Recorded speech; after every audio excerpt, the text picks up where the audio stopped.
I'm Janet Hartley, Professor of International History, Head of Department, International History Department. This is a history of Russia from 1682 to 1825. It starts with Peter the Great, the Tsar who westernised, modernised Russia and made Russia part of the European world. We look at why Russia became a great power in this period, what territory she took, what military successes she had. By the end of the period, Russia was a great power. In 1814, Alexander I marched down the Champs-Élysées in Paris, the furthest west Russia has ever got, and there were shockwaves throughout Europe. At the same time, Russia stagnated domestically, and the course ends in 1825 with a revolt against the Tsar by the most privileged members of the elite.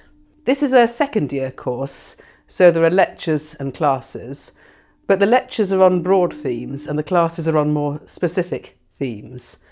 I also have a course presentation mark, 15%, which I find works extremely well. The students do it very well. They're far better with IT than I am. All the students participate and they get to know each other better, and it simply makes a much more engaging and productive class. The course is chronological, mostly. We look at the domestic policy of Peter, the foreign policy of Peter, the domestic policy of Catherine the Great, her foreign policy, the Napoleonic Wars. But we look at some things thematically. We look at popular revolt, we look at the treatment of non-ethnic Russian minorities, and we look at Siberia as well. That's because Siberia occupies about 70% of the Russian Empire, and because I've recently written a book on it. Well, they'll learn about Russia, about how Russia evolves and becomes a great power.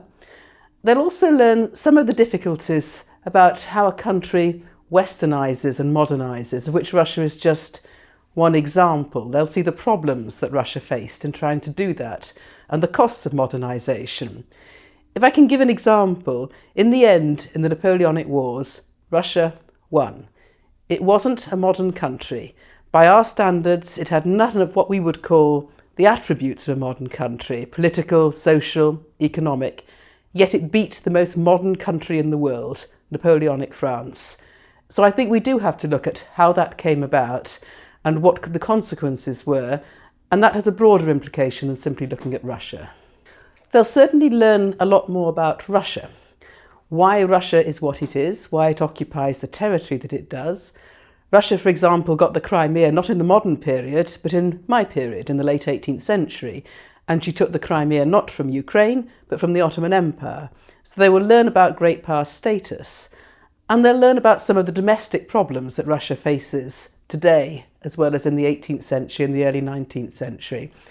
Problems about society, about intellectual development, about political development, but also practical physical problems about how you rule a country and run a country, which is just so enormous, where distances are so great and where the climate is often so hostile. So they will learn about Russia, but they'll also learn about the relationship between Russia and Europe, and a question that's always tormented both Westerners and Russians: how much is Russia part of Europe? How do Russians perceive themselves as part of Europe? How do Europeans perceive Russia? And that issue is as relevant today as it was in the early 18th century when Peter the Great started to westernise Russia.